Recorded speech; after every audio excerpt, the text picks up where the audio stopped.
Me and my dad built her. 900 horses of Detroit muscle. It's a beast. Know what she ran in Palmdale? No, what did she run? 9 seconds flat. My dad was driving it. So much torque, the chassis twisted coming off the line. Barely kept her on the track. So what's your best time? I've never driven her. Why not? Scares the shit out of me. That's my dad. He's coming up in the pro stock car circuit. Last race of the season. The guy named Kenny Linder came up from inside in the final turn. He clipped his bumper and put him into the wall at 120. I watched my dad burn to death. I remembered hearing him scream.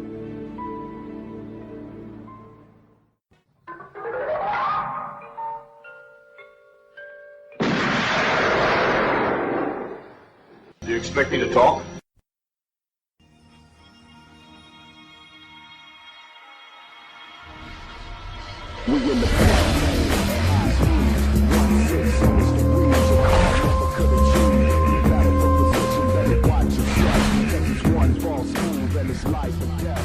Hello and welcome to episode 175 of Do You Expect Us to Talk? I'm Becca and as always joined by my fellow co-hosts and co-drivers, Chris and Dave. How are you both? Good evening, folks. Living life a quarter of an inch of a mile, or what the saying is. Quarter of an inch of a mile. Brilliant. Okay. That's the sort of expertise Chris and I will bring to discussion of cars during this series as well. And at that point, he presses the go fastery bit. Well, yeah, actually, so you'll see, like, you know, the rare cars, you know, he's got a green one, there's a red one. Yeah, yeah. The silver one? And there's an old one. There's an old one with some kind of toaster sat on the top of it as well. Is that what it is? And there's one where the roof sort of goes down as well, so you can Roof goes enjoy down? the sunshine. That sounds really weird. So what series is this then? Before everyone goes, what you on about? Okay, so We're off to a I'm flight. laughing too hard. Quarter of an inch of a mile. At a time. Going very slowly. Mind you, we do have form a lot of men for misreporting lengths. Like I did last week. Yeah, much like what's his face in the Rise of Skywalker, you know, with raise our army by tenfold, or like no, what was it? 10,000-fold. That was it. Yeah. Yeah, it's just like Oh dear. I don't think it is, you know. Going into Pretty Patel territory. Dear, dear. Oh, yeah, well, she's Misquoting your numbers. I Anyway. know. She's. What made me laugh was I'm not going to get very political, but all the way through, the people have been going, why is the Home Secretary being hidden from us? This is a disgrace. She appeared once and no one's asked for her since. It's just like, no, There's a you're good all reason right. why. You could say it could be like an ingenious ploy, just go on, fluff something, and people go like, "Oh, okay, never mind," and then you can just get on with. Yeah, and that's. Then she's quite busy. That's kind of all everyone talked about after that day as well. So you just think, well, that actually kind of worked. So it could be method of the madness. People are dying. For I'm sorry you feel that way. It's like, Thanks, I think. thank you. Achieves nothing, Pretty. Yeah. So, Anyway, sorry. Anyway, carry on, Becca. Well, I was going to do that line, and I've got it literally quarter mile at a time in big letters, just so I wouldn't say quarter of an inch. But, yes, after the amazing 3-series run of John Wick, we are now starting a new review series, Fast and Furious series, which I'm very excited to get to. Too because fast. I still know nothing about cars. Too Fast and Too Furious. Yeah, I don't think any of us know much about cars, so... This No. could be embarrassing in some regard, but, I you know, did. we'll I give thought it a at try. the end I thought I'd try and find some fun facts about cars, but I was like, no, I'll just do them about the film instead. But I may try and find some fun facts. No fun one would car see. facts dotted Whilst in. I think the implicit people probably understand you've gone and looked those facts up somewhere, we could probably get away with the idea that maybe you just knew it. But if you start talking knowledge, any of us start talking knowledge about cars, people will just go, "Well, that's bollocks, isn't it? They know No, nothing." there's like the odd Bond car. We were there when they were talking about Bond, and they knew colours, and that was it. I could tell you about the Honda motorbike that he drove, you know, and the Toyota 2000 GT that he drives and he only lived twice. But that's about it. Bond cars is fine, but that's like my knowledge of cars. That's confined to that canon. Yeah, but that's naming them. That's not knowledge. Oh, I know what they are. I know about kittens and knitting. Won't that suffice? Bond and kittens and knitting. Kitten knittens. Did you mean to do that? James Bond will This is return amazing. in kitten... Sneak Bongo, that. Just to reassure anyone listening, you've got 9 weeks of this. There's me thinking, oh, should we just stop this and do it and start again? But no, this is gold. That's all right. So, Yes, so tonight we start the review series Fast and Furious, starring Paul Walker, Vin Diesel, Ja Rule, Michelle Rodriguez, Jordan Brewster, and Rick Yoon, with original music by BT, no, not that one, otherwise known as Brian Transit. Script by Gary Scott Thompson, Eric Bergquist, David Ayer, our friend David Ayer, don't we know? Based on the 1998 Vibe article Racer X by Kenneth Lee. Street races in New York. Article. That's like Top Gun being based on a photo, isn't it? Didn't you know? It was based on a magazine article. Based on a flyer. Based on the thing that I wrote.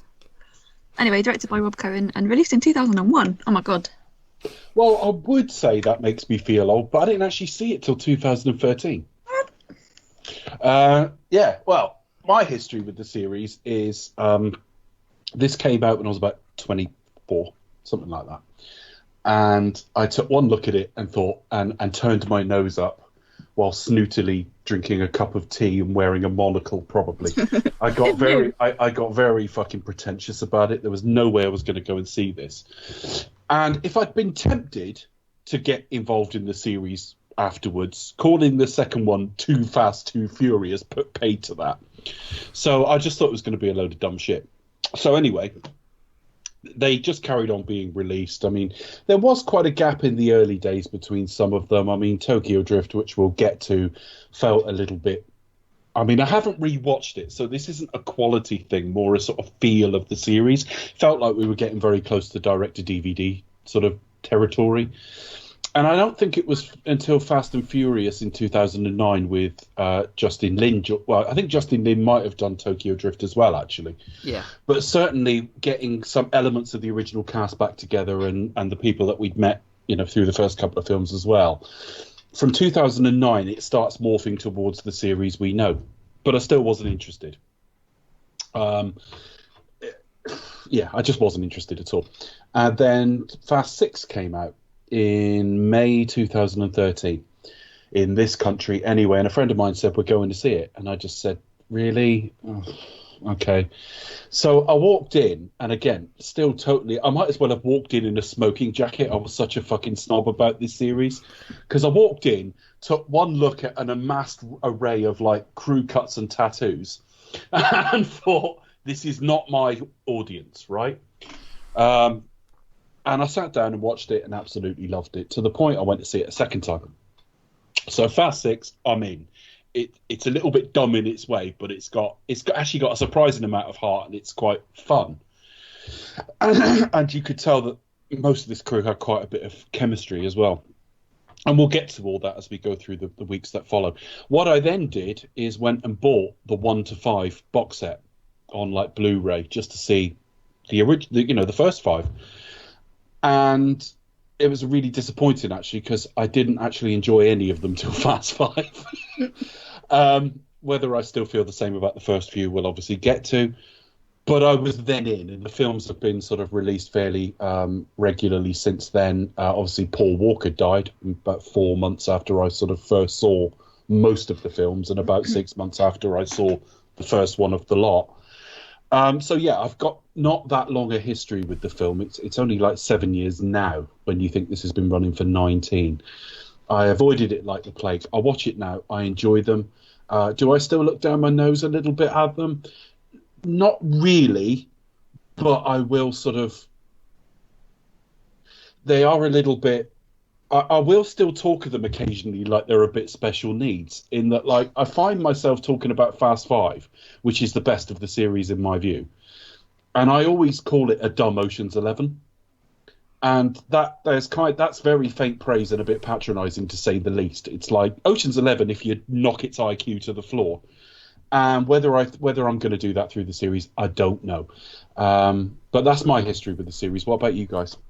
Becca, you're fairly new to the series, aren't you? Are you? Yes. I probably haven't seen like the most recent ones. I've not seen like Hobbs and Shaw as yet. Spoiler alert! It's shit. Spoiler alert! As crap as it looks. No. Yeah. Wow, I was doing some reading around the series. I have seen them, but I've probably seen them like once at the cinema. Around the time it came out, I was kind of like 16, 17, dating this guy who was a petrol head, but despite the fact he was driving a Vauxhall Nova. Yeah, but that's what all teenage petrol heads drove. Did it have spoilers on it and shit? It had a big ass spoiler, and it had little things over the headlights to make it look like it was scowling. Have your tastes improved since at all? Or do you still... Anyway, carry on. I'd like to think I hope so. I don't know. Deary me. Anyway, go on. I don't know. I've since taken up with guys who don't drive Vauxhall Novas. So... Well, that's a step in the right direction. So maybe I'm going up. Yeah. No, yeah, obviously, you know, these films are Citroen Saxo now, folks. Oh, working my way up to some kind of Toyota, I guess. God knows. Yeah, I think these films came out when I was kind of like 16, 17, so I'll probably go to see them at the cinema, you know, with my mates, and said petrolhead boyfriend at the time. Probably haven't seen them since. Sort of saw them again, probably, yeah, around that sort of time when they kind of, as you say, they've kind of morphed into the series that we know them now, kind of around like the mid 2000s, and just kind of, you know, gone from there. Just treat them as a bit of fun, really. I mean, if you go in and see one of these films, your IQ is probably going to drop a little bit. But as I say, I am quite looking forward to the series because it's interesting to see how it's progressed from, you know, sort of a series of films about like the underground racing scene, especially when we get to Tokyo Drift as well, and to look at the cultural implications of that too, to also see how it kind of has evolved into kind of being all about the stunts and the cars, and the special effects, and pyrotechnics, for example, as well, which is kind of what we know the series to be today. I'm trying to imbue this with a bit of cultural significance, but I don't know if it's going to work. But no, as I say, yeah, I'm relatively new to these films. I've probably seen them all about once-ish, and well, yeah, as I say, apart from the recent ones, so I'm looking forward to learning more about them. Anyway, how about you, Chris? Yeah, well, you know, it's kind of similar to Dave, though. I mean, I remember seeing the first film on DVD. I say because I heard like good, because it actually got good reviews on Empire and things like that. And you know, on the face of it, or kind of substantive, it wasn't like a film that necessarily spoke to me. It was like, I'm not really into cars. You know, the whole like. It just and they do rather through the series. They do rather masturbate over them a bit, don't they? Well, I mean, it is like sort of aimed at like that petrol. Yeah. That element. As for everything I've just said, I don't mean any insult in that. Just like I can see why this ain't for you.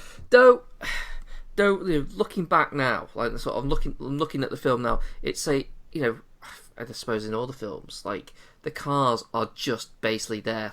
Eye candy, you know. They have no real like. I mean, you know, me and Dave can like watch Fast and Furious, and our opinion of the film has no reflection on any what cars are in. Do you know what I mean? No. Like, you know, if you know. Although if they were all driving Vauxhall Novas, we might not be quite as excited. No. Yeah, but you know what I mean. It's like it's. That'd be like the English version. it doesn't really sort of add or take away. It's just like it's just the scene, and it's just like it's just a bit all shiny.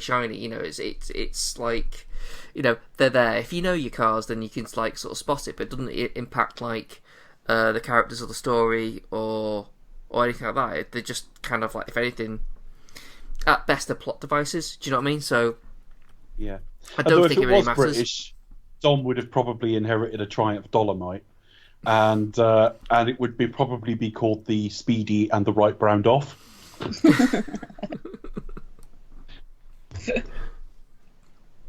Yeah. Oh. Yeah. So, Right. have you seen most of them at the cinema, Chris? No, actually, I haven't, because I saw the first film on DVD, and to be honest, I found it kind of wanting. But then I was a bit of an action head. I think there wasn't like a lot of like action in it that I would consider. You know, there wasn't enough basically sort of like killings. That's basically what my chief complaint would be. Hardly anyone gets shot in the face here. Fucking hell. I know. It's so. Yeah. Anyway, so it is actually quite neutered. I don't know what its rating was. It's one of the few things I've sort of forgot to look up. It would have been a 12, I'm sure. It's got to be PG-13, 12, yeah. I would say. I think it's a PG-13 so maybe like a 12, 12A. I can understand that now, given what the series has become. But if you pitched this film back to me in 2001, I might have thought it might be a bit harder than that. But I don't know. I think I did cut in terms of like the editing. It did. I mean, to get it to a PG-13, there was like, for example, with the heist. Spoiler alert: the hoist at the end with the guy's arm. I think that was quite graphic, and also the fight near the beginning of the film had to have some watering down, I think, so I gather. It's not as big a sort of spread as what I'm about to say, but I can't think of as big a spread of films since we did the Rocky series. In that, if you take the least extreme entry and the most extreme entry, the difference with Rocky is they definitely feel like a different series. Like 1 and 4 are so different, but just the way the stakes and scale expand, and the fallibility or otherwise of the characters and stuff, it just becomes quasi sort of superhero. You know, so they go for. I mean, we'll talk about the plot of this film. It couldn't be more of its time, and when you look back on it, you couldn't make this film now with an identical plot because there's so many things in it that were just early 2000s. But just the scale of it. I mean, this big crime syndicate they want to take down, and they're knocking off. You know, it's knocked off DVD players. I mean, it's a bit more serious than that because they're armed robberies. It isn't stuff that fell off the back of vans, but at the same time, compare that to where the series goes. I mean, we're one step away from the president calling them personally in the new films. Thank you, Brian. You know, and we're going to parachute our cars out of this plane as when we get to 7 and things like that. And, you know, they become like an infamous crew, you know, and stuff like that. Famous and infamous in that, like, the FBI will get help from them and stuff. So it does go in a very, very different direction. To go back to this, I think my only fears would have been that it's a bit like, and I guess I mean this in a positive way, sort of, in that I was a bit nervous when we did Marvel about going back to Iron Man. Not because Iron Man was anything other than very good, but it was lower budget, less action, and also we just seemed like Iron Man palling about on other planets. And we've got, you know, with, you know, tech on him that can like form out of nanites and things like that. And we've got to go back to him like literally putting a screwdriver to like the foot piece and stuff. And actually it worked when we went back to it. And I think you have to switch off where the film's going, but watched on its own terms, it does feel a little bit small scale, but it hangs together pretty much as a story. We'll go. Yeah. It does kind of whip along there. It's got, you know, it's a fairly decent running time. Well, but for me, it zips along. There's no aspect of it that kind of dragged particularly. It's 106 minutes, and what I did was I didn't look them all up, but I looked up Fast 7 and Fast 8 because Hobbs and Shaw's a spin-off anyway. The running times are 30 minutes and 31 minutes longer than this, respectively. They do get a little bit longer as they go along. This has a 38 million budget, well, compared to that, to what's coming in future weeks. And by Fast 7, they were doing over $1 billion. This took a couple 100 million. So this is a different scale of film altogether. On its plus side, like you say, they've started to get very bloated. I think the sweet spot is somewhere in the middle of this series, from memory. I've not seen them very often myself. Probably after Tokyo Drift. Yeah, after this... but as for like my opening thoughts on this film, I had a better time with it than I expected. I also had a few very ironic laughs of it. Because it really is dated. It's got some funny slow motion in certain places. It's the most homoerotic film I've seen since Top Gun. I mean, honestly, there's a reason behind that. I think basically the unspoken thing is the characters had sex. Those two had sex after every scene they were together in, but it was angry and animalistic early on, and later on it becomes much more loving and tender lovemaking. And I think if you watch it with that in your head, it actually kind of makes sense, because there's a bit where they're sat at like a beachside bar having I don't know what they're drinking, like a coffee or whatever, or beer, whatever it is. Corona. And I think it might be a the Corona, first drink unfortunately. is, we only drink Corona here. I just thought, product placement on an unknown franchise. There you go. Anyway, Product placement is a big thing in this series as well. Paul Walker says to him, or Brian says to Dom, whatever it is you're involved with, I want in. And then the way it's shot fairly romantically, because they're sat against the slightly setting sun. And then they look longingly at each other for a while. And the thought into my head that the script probably said, then they make love. Right? Then they kiss. And honestly, I will never watch this film without that thought again. And in fact, towards the end of the film, Dom has quite a dangerous crash. And it is literally because he's looking lovingly at Paul Walker. He spends too much time looking at Well, he's quite beautiful. He's a beautiful man that we lost too Honestly, too early. He crashed because he was busy staring at Paul Walker. It is luscious frosted locks. His bleach frosted Literally. locks. He was very handsome, so there's that to contend with. But actually, there are some opinions that say this could be a loose remake of Point Break. So I think it is Point Break. That argument is valid. I didn't rewatch Point Break because I didn't want to. So I'm not that into the idea. I nearly did, but I didn't bother. But there's always a little bit of sort of falling in love with the bad guy. It's not meant to be romantic. I'm half joking, but it is a little in places. There's a little bit like that. Well, there's a little bit Point Break Places style. are shot quite humorously in that. Yeah. They actually look a bit in love with each other here. Well, There's Paul Walker. He can say no. Well, I think so. It is a bromance, and there is truth to what you say, Dave. I mean, obviously, it's not quite like that they're fucking every scene, But, so it's not kind of on the nose. But it is a bromance. It is in a way. It works in the same way. So, like for all intents and purposes, there is a growing relationship based on love. Yeah. Yeah, but just not the. It's platonic, but pears. it just so on the nose that it just plays as a. Do you know what I mean? So, and it doesn't help that the women in this are shockingly sidelined. In that the first one I saw was 6, yeah, and it's the first time where I realised be careful who you tag, or be careful who's tagged when you reply, because only dickheads who are like having a go at a film tag the person they're having a go at. That's just rude. But I replied to somebody who said something about Jordana Brewster. And I didn't realise she was tagged. Or if I did realise, I didn't notice, or something like that. And I replied with, that's about as much, that's more attention than she got in Fast 6, in that she was hardly in it. And she actually replied to me. She was polite, but she replied with, ooh, burn, or something like that. Fresh for fame. It was like, I kind of don't disagree, but you think you're being clever there, sort of thing. Well, to be fair, Dave, it's not necessarily criticism. You could be saying that as a fan, saying, what's more, Jordan Brewster? No, I was. It Well, it probably was a fact, That's why she didn't reply nastily. But Yeah. I thought maybe when I watched them out of sequence, I thought by then they were just not sure what to do with her character, for example. Because Letty's a fairly big part of 6 because of where her character goes. She's fairly central to that film. And I thought maybe they've done all the romance with those two characters in early films, and now they don't know what to do with her. Then you come back to this film, and literally Michelle Rodriguez and Jordana Brewster are literally there as spunk receptacles. That's it. They get a bit of a love scene each. Oh gosh. And that's it. I mean, I couldn't. believe, because Michelle Rodriguez was a little bit of a name by this point, and she's hardly in it. I think of all the female characters, she's probably like the most famous, and she is. I mean, she's known for kind of playing like tough chick, tough girl roles. She does all right out of the series as a whole, but she's really shortchanged here. I think generally a lot of the women are in the series.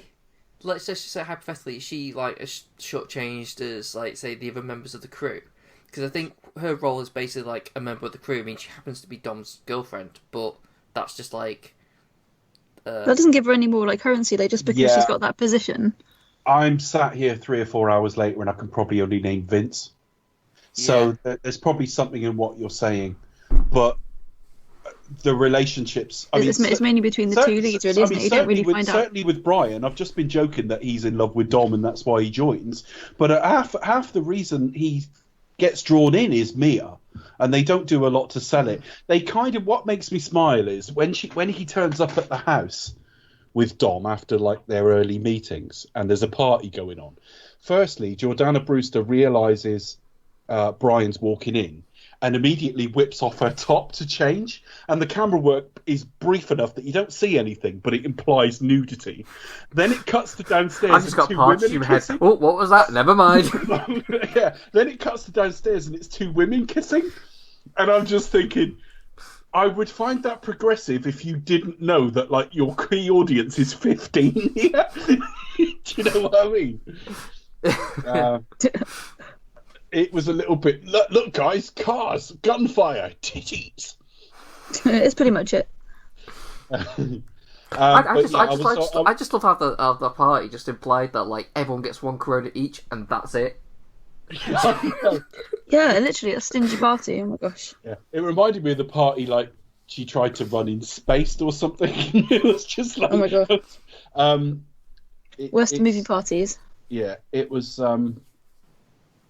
I don't know. It's not. Or a party where you can either drink Corona or Snapple is the other one. You look at something like The Shawshank Redemption, and the only woman in it is his dead wife in the opening scene of the film, and she's got no dialogue. So, I mean, there are perfectly fine films out there with little to no female time. It's not a question of like running a clock. They didn't really pass the Bechdel test. But I felt even by the standards of this being like a boys' film, they were just a little bit shortchanged. But given that they are, one is in a very deep relationship with Dom, as we learn, they've been together for like a long time, and the other one is the catalyst for like drawing Brian into the team in the first place. So to just basically have them in a couple of love scenes and that's about it is a bit weak. Mm-hmm. It, particularly as it drives Vince's antipathy towards Brian, and you think, well, you've seen no evidence of his unrequited love before he sort of loses his rag anyway.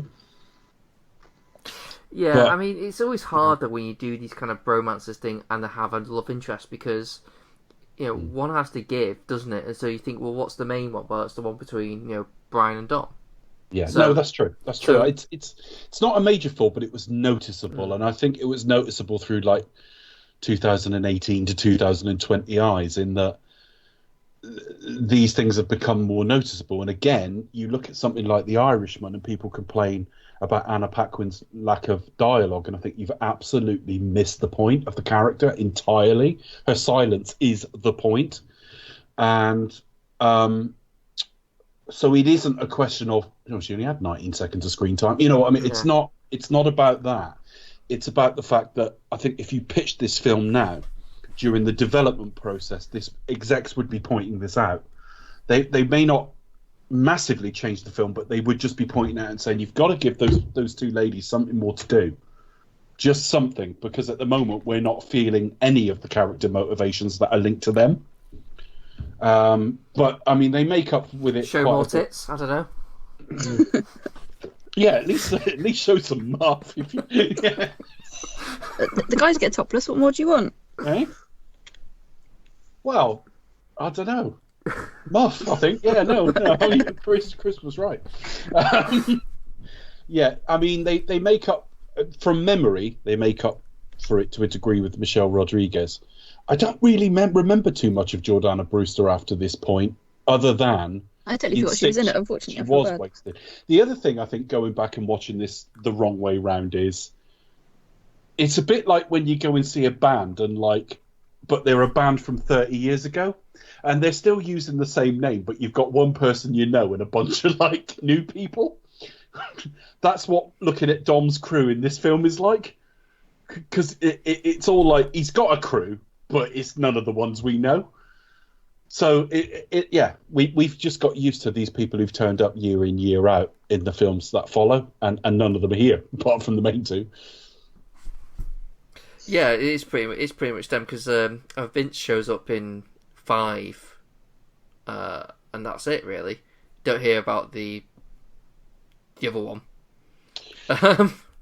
Yeah. The thing with Vince is when you watch the opening credits to 6 and it's got a run through the series, you actually see what happens to him effectively. And I kept waiting for it in this film because I'd forgotten. But I don't know how dated this whole street racing scene is. I don't know if that still goes on. I mean, there were times I was watching it, particularly with that sort of race wars bit of the film, where they're set up like it's a fucking county show or something. And I'm thinking there doesn't look much undercover about this, given they're in a big public area and they've all put up like tarpaulins and tents. You know? Yeah, it looks like a big like festival, doesn't it? Like it does. It looks like that doesn't look like you could get this down and get on the run very quickly.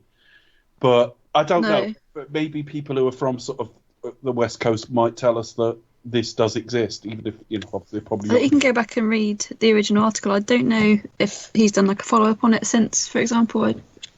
I don't read that magazine, unfortunately. But it was interesting to go back and read. Becca. Yes, I know. Surprise myself. But no, you it's don't read the Wanking Carburetor Monthly. Sadly not. No, it was interesting to go back and read kind of Lee's article, because it's it's a world that we don't circulate indefinitely. Yeah. If it's, as I say, if it's vaguely related to Bond, then that's it pretty much. But that kind of like everything that's all I know, just from reading that article, unfortunately. So, but yeah, it's worth a read if you want to go back and read that. Fascinating, but as I say, I don't know if this film would, if these series provide like an accurate snapshot of what the cultural landscape is like, is like now. I've absolutely no idea. I mean, so much of it is different, as I say, only on the basis that the big hard crew in this are stealing DVD players and the like, and from there to where we go, big bank heists and being chased by a submarine. And The Rock flexing his arm to fix it, and vehicular warfare in downtown LA. We go a long way from this, so I tried to take it for what it was. I think what I would say is, firstly, I didn't realise Vin Diesel was ever this young.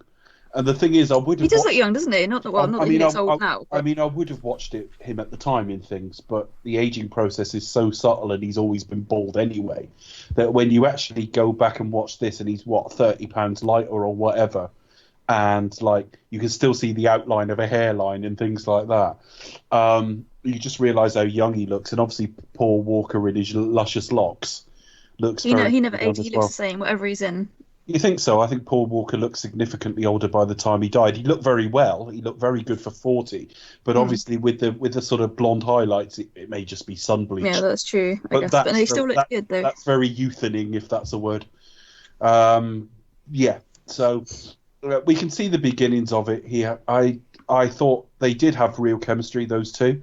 You see Vin Diesel tweet or comment now when it's the anniversary of Paul Walker's death, or they're making another film and something happens on set in sort of tribute to him. And I don't think it's just a brand awareness thing. You watch it here and you go, I think these two actually kind of love each other. And I mean that with no jokey element to it at all. They do have a chemistry that is very, very difficult to replace. Ironically, The Rock and Vin Diesel sort of have a chemistry, but it's very, very different. So yeah, there's something here that you can see what gets lost after, the 6th really, but the 7th we'll get to it all. Maybe we should tweet him, say they were doing this series, and see what he says. Yeah, maybe later on. Don't listen though, because we're implying you look really old now. By definition of saying it is always good. How different. No, I mean I like for all the talk of Vin Diesel and egomania and stuff like that. At this point, there are no issues, and you can see stuff that gets echoed later. Even them sat round the table in the yard eating. Well, that's very like the end of the 6th film, and I'm sure some things in between, and saying prayers. Funnily enough, I don't remember him saying "my family" in this film at all. So that fetishization of his crew will kick in later. It's not quite as car obsessed as I thought. There are some interesting shots in it, in that putting the foot down and then sort of the virtual camera taking us through the car and out the exhaust.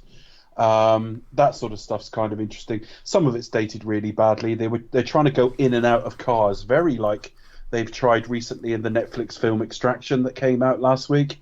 But the effects aren't quite there, so it all looks a bit blue screen. But for a $38 million film in the infancy of CG, it's not too bad at all. Yeah, all that going in and out of cars during the racing just remind me of a DMX video. A DMX video? Yeah. I don't get the reference. Oh no, but it's that kind of like that kind of hip hop kind of like going inside the car and going inside the engine and zooming out, zooming ahead, that kind of stuff.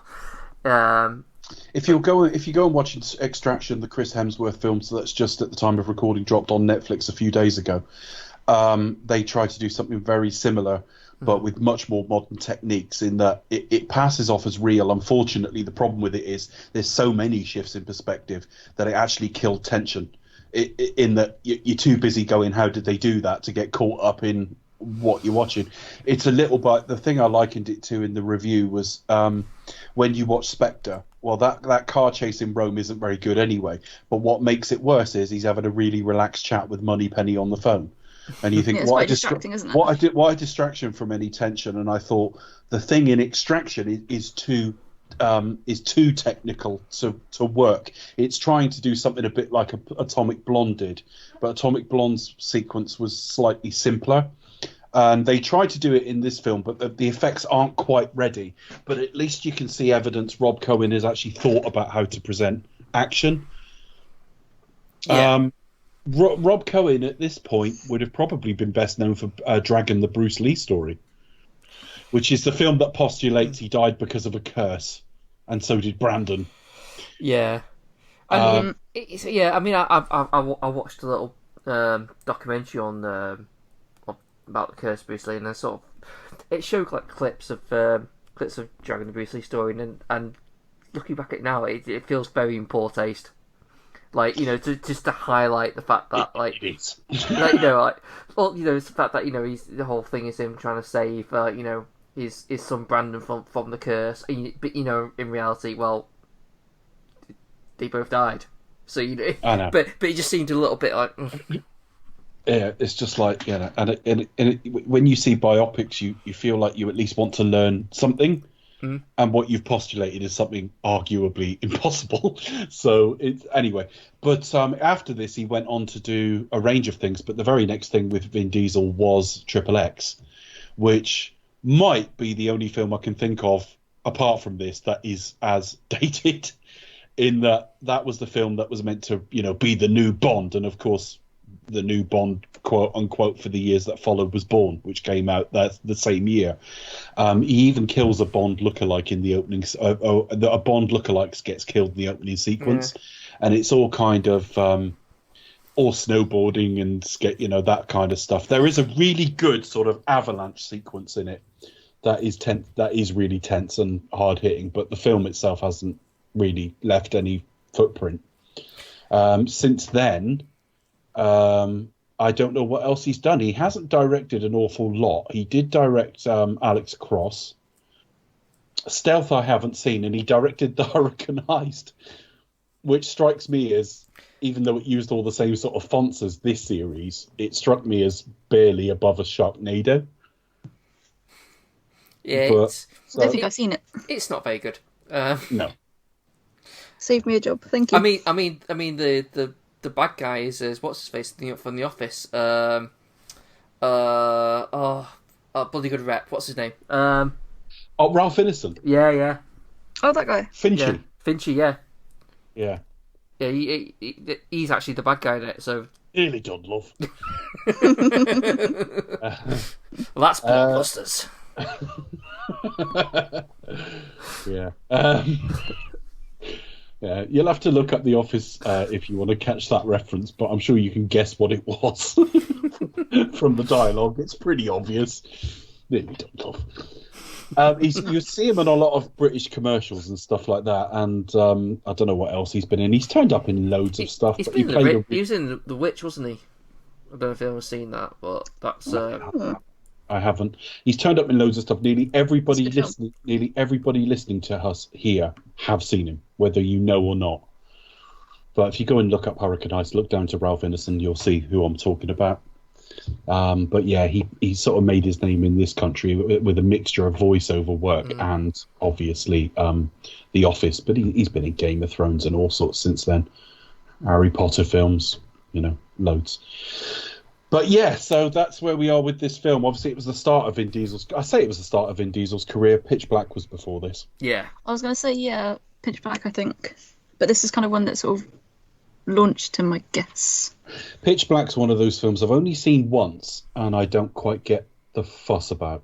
Which was the one that had Judi Dench in it? Was that one or the sequel? That was the Chronicles of Riddick. That was it. Yeah, I was thinking randomly Judi appeared. That was a couple of years after this. That's why he didn't appear in the sequels. Basically, I think it went to his head because he got Pitch Black, which did well but was not that heavy a hitter. Then he got like this. Then he got Triple X, and by the time they wanted to do sequels to this, he sort of outgrown it. And I think he thought Riddick was going to be his next thing. And the Chronicles of Riddick's quite an overblown film. It's full of like hubris, really. I mean, 10 years after that, he made like Riddick, which is better. And there probably is still more you can do with that character. This will be the series he's remembered for, probably. Definitely. He's tried to do other things. I mean, I saw him in Bloodshot recently, but that film did nothing financially, partly because the market was closing down anyway, but I think it was already going to be a flop. It was kind of the last weekend before lockdown. See, I always thought when that was coming out, I thought that was going to be a Netflix film, and it strikes me as something it feels like a Netflix film, and that's not always an insult. And I'm not even 100% sure what I mean, because The Irishman went out on Netflix, and that's not a Netflix film. Do you know what I mean? Extraction, which I've just talked about, is a Netflix film in that. I would have thought, I was surprised 21 Bridges wasn't, but if you look at something like Extraction, 65 million budget, so it's in that mid-range that doesn't get made anymore. That's what's great about Netflix. I will always prefer a cinema. I concentrate better in a cinema. Star power from certain performers comes through more on a big screen, and I just prefer it. All of my best experiences in life with films have been on the big screen. But Extraction is a $65 million film.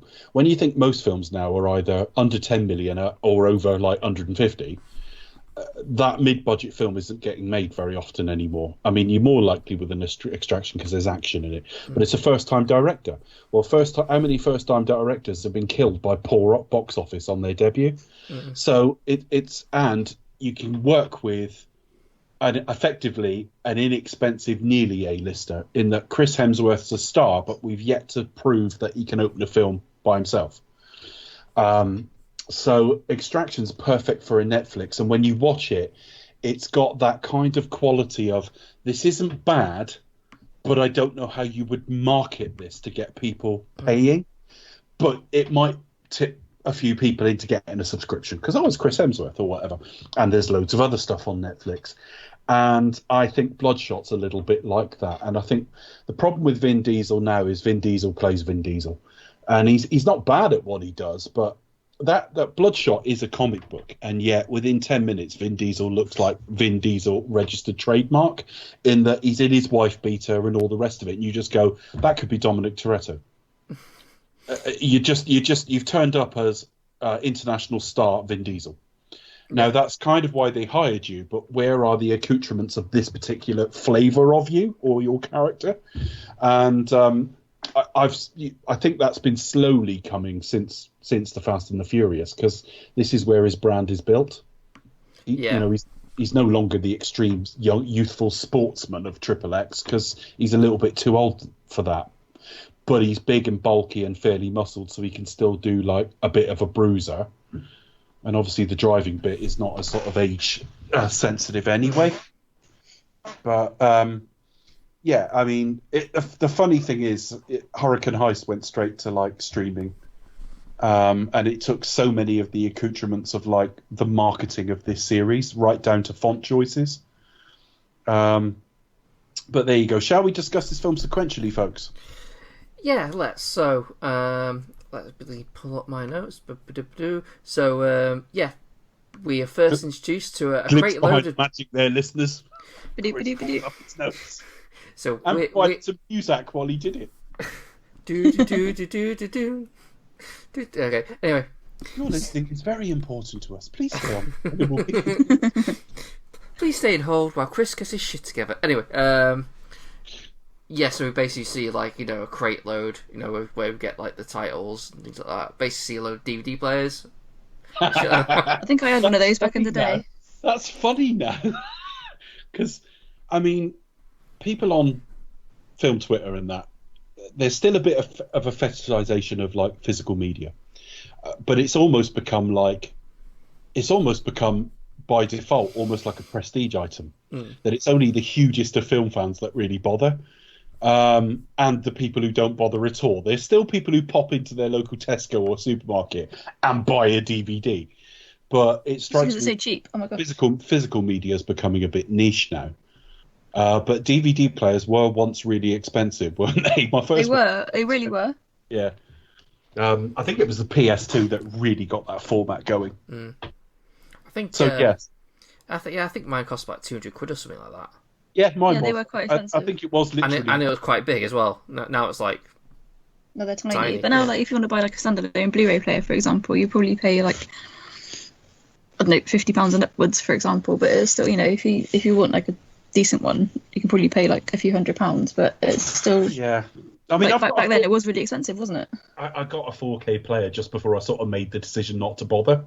So I haven't got any 4K discs now. Most things are either rips or streaming.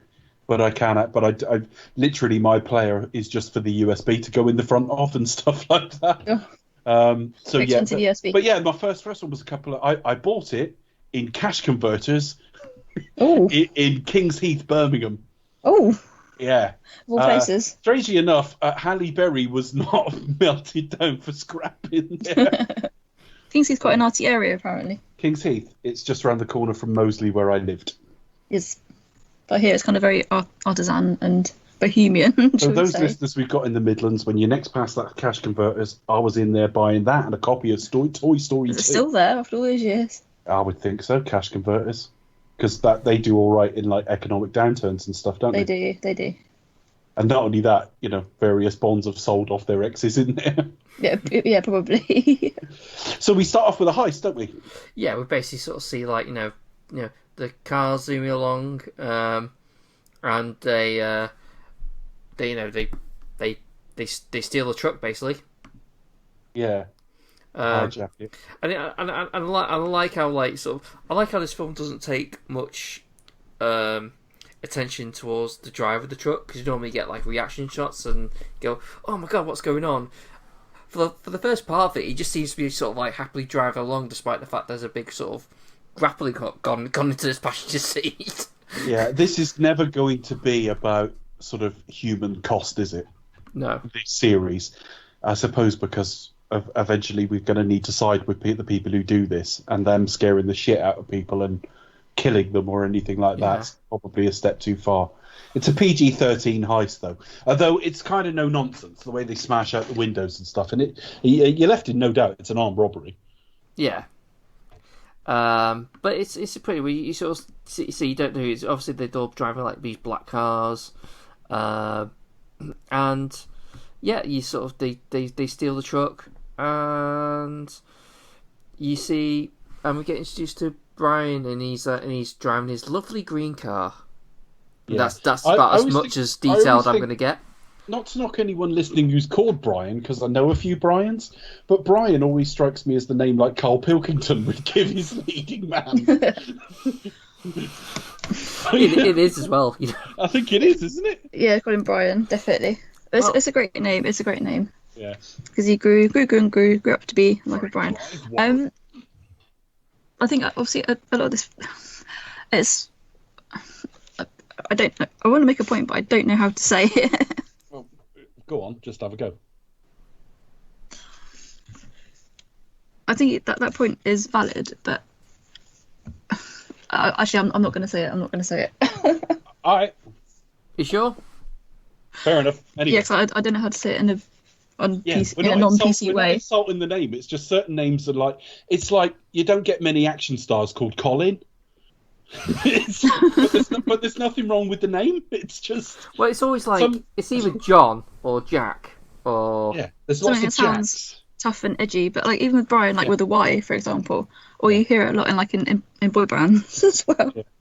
I mean, even like common names like Mike. You know, that's not like your leading action hero. No, it's a biblical name. You don't get many Matthews. No, you don't get. Well, you might get a Matt. You might get a Matt. Yeah, Matt might be maybe all right. Matt, maybe. But again, it's a biblical name. Certain names don't scream action hero, and Brian's one of them.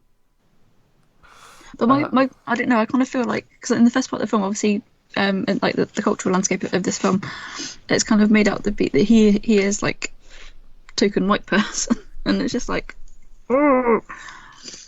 Yeah, I think that's probably why he's called Brian, if that makes sense. I don't mean that in a horrible, in a horrible kind of way. He's hanging around with a bunch of Hispanics and things like that. So yeah, I get it. And they do make fun of it, and it's just like, oh.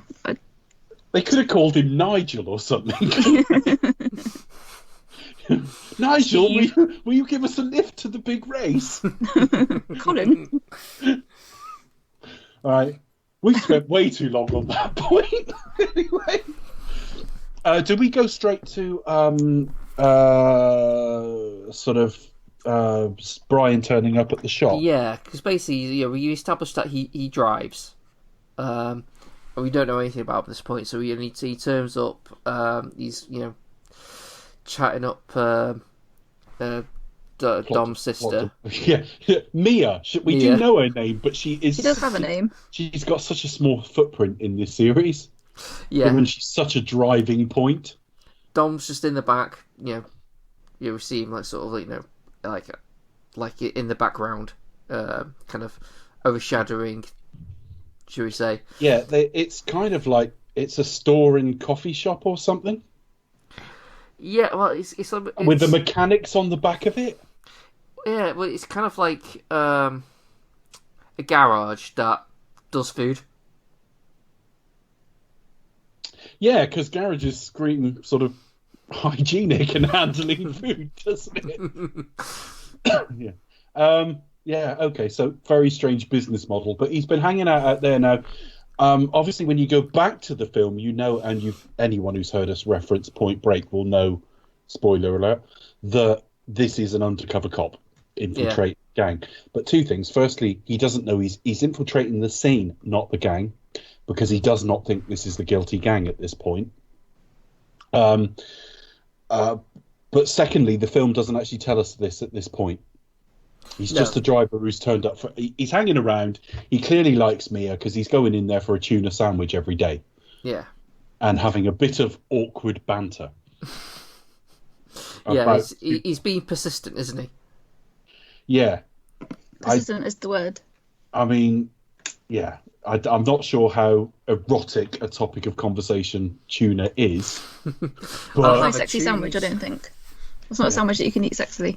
Yeah. No, in a sexy way. Yeah. Should have, you could have asked her. I wonder what her recipe was. Is there a bit of onion in there, or is there, a bit of... It'd probably be like a whole tuna.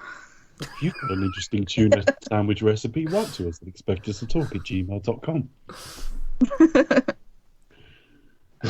We keep asking people to email us. They don't do it. Yeah, I know, but it's funny. I know. To be fair, if I didn't ask for such batshit things, they might. I mean, the last email we got, people played the game to start with. We did get emails from people who wanted to bang Sally Fields. But there's only so much of that you can take, really. Yeah.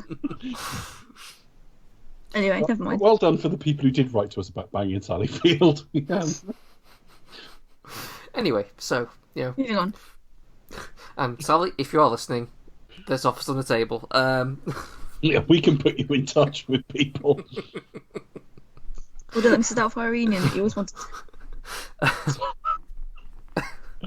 Right. Anyway, so after the banging Sally Field portion of this, basically Dom's crew turn up. We don't know this to be Dom's crew immediately, but a guy called Vince gets right in his face, and that is largely because he likes Mia as well. He likes Mia. I always think, if any of you out there have an unrequited love, beat up anyone paying them any attention. That'll get them. Their knickers fall off after that. So yeah, a fight kind of starts, and Dom turns up and breaks it up. Yeah, I mean it is kind of like, it's like an area of mistrust, isn't it? So he's like, sort of, why does the guy keep coming here? It's a bit suspicious, and it is a bit suspicious, to be fair. He's just kind of just creeping around. But yeah, they get in a fight, and and every time Dom turns up, this guy's fingers smell of fish. To be fair, it is a bit suspicious. Then we're straight on to what, and we have Letty, I think, turns up and says, stop. Yeah. Then what? They basically want Brian fired and all that sort of thing. I don't know what it is he claims he does. What's his claimed job? Well, he kind of works at a garage, doesn't he? Works. Yeah, there's a scene later on that I think they've really overplanned his role, but we'll get to it.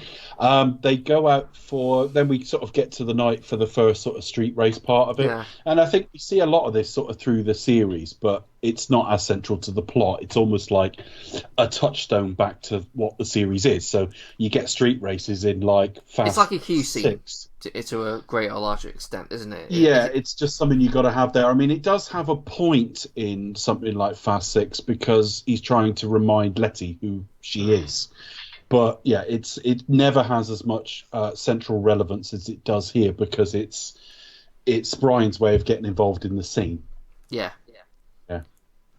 So Andy, he's good at this. I'm assuming he's chosen because he's quite a decent driver. I mean, it'd be terrible if he just turned up. Can you imagine if, like, the first time, like, Keanu Reeves got on a surfboard, he just like fell off instantly?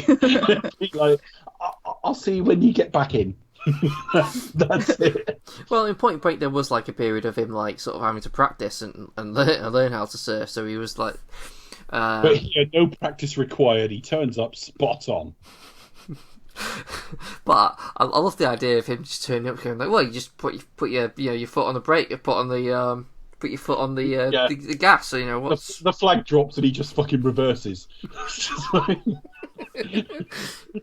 Oh, sorry. So they turn up. It's like Austin Powers, where he just sort of keeps driving into everything. Oh, sorry. Oh, I bet that was expensive. So they turn up for this race, and basically it seems to be they all put in about $2,000 at a time, that sort of thing. And he hasn't got he's undercover, and yet he's turned up with no money. They've not funded this very well, have they? We want you to go and take part in street races. Brilliant. How do I buy in? Don't know. Well, he kind of done it on his own back. 'Cause he kind of says, "Oh, I need a car," and he says, "Well, I've only got a car, so I'll just use that as a." Yeah, he ends up using a car, but you think he's got handlers here. I don't know. It doesn't matter anyway. Funds, but it's, I guess it is a bit like, but then I suppose it's a shortcut to showing the commitment. So he bets his car, and about 4 of them go for a race, and it reminded me of I think it was this race. It reminded me of your comment in the later films about hackers. Yeah. When you see somebody hacking and there's a constant commentary from the people trying to counter-hack them, and it always ends with the line, "God, they're good," right? And someone says that about Dom. But the thing is, they're racing in a straight line. I mean, it's just literally like, put your foot down. It's not like... and press that nipple on the steering wheel at the right time. Yeah. Well, that's basically what it is. I mean, and also it is pretty much that, isn't it? It's not exactly Formula One, is it? Also, isn't that kind of cheating? I mean, surely it's a race when everyone's kind of like I mean, only that has to only sort of matter if everyone has that thing with the button with the.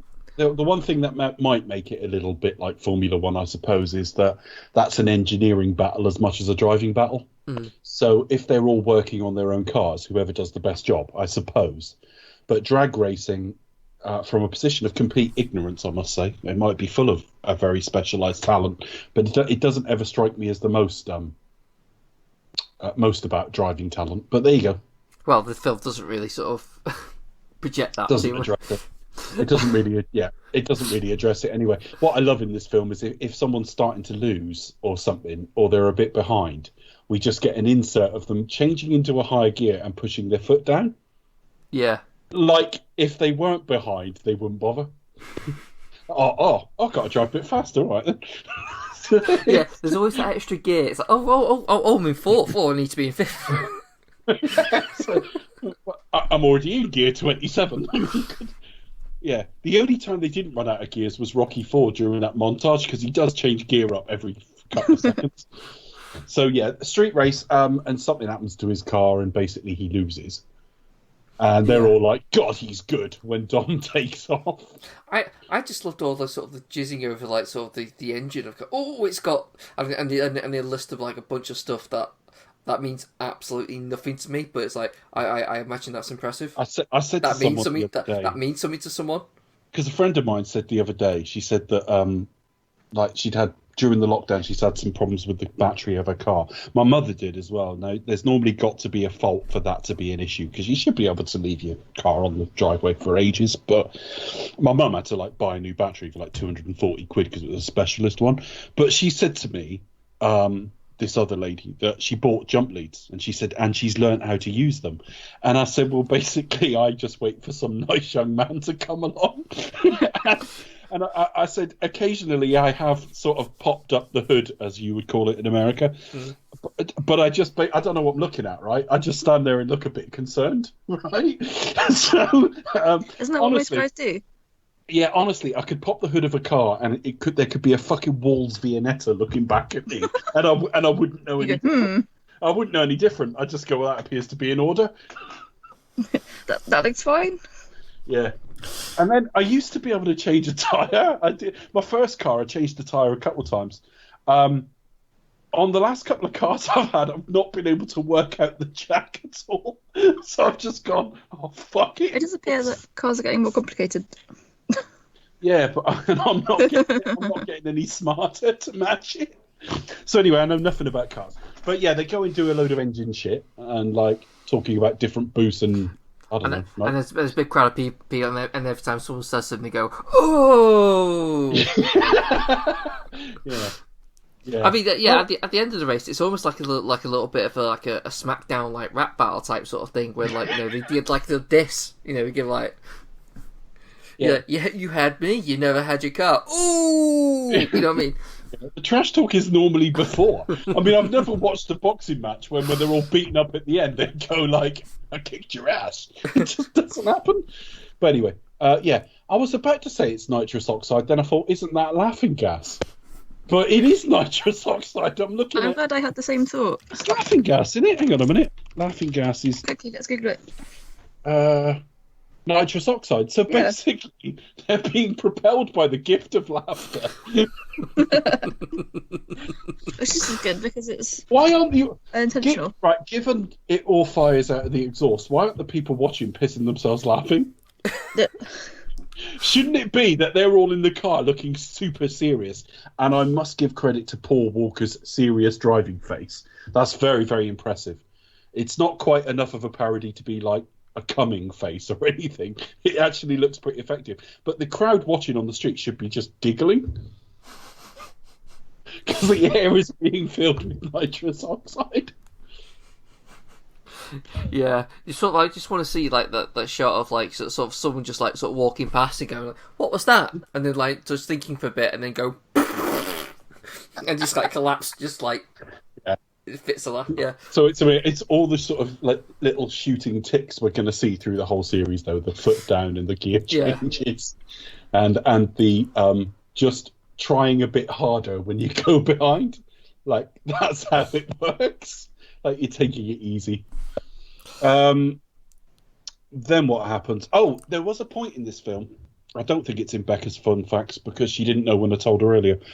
I thought I saw Eminem because the police turn up and the guy in the car who shouts cops or whatever it is he says, I thought it was Eminem. So I immediately went and looked up Eminem to see if he was in this film in like a little uncredited cameo. And it doesn't confirm that he was, but it confirms he was offered the role of Brian. And he turned it down because he was developing 8 Mile at the time. Yeah.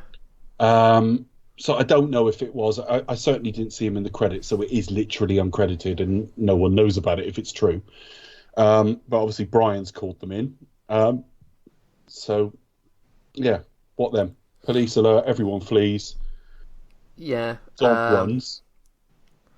Yeah, Dom. Yeah, everyone sort of. If you focus on Dom, he kind of parks his car up in a secret place, and then is like kind of walking by. A police car kind of sort of drives past and stops and goes like, "Halt, halt, Dom Torreto." You know, which makes me wonder. So, if they know That's it's the him, fucking point. They know who you. If they know who you are, they'll just turn up at your house, won't they? well, Or your yeah. place of work, or whatever. Well, yeah, but if that means if he's wanted, then what's the point? What's he wanted for? Well, exactly. I was Because kind of, at this point, we don't think he's anything to do with the knocked off DVDs. yeah.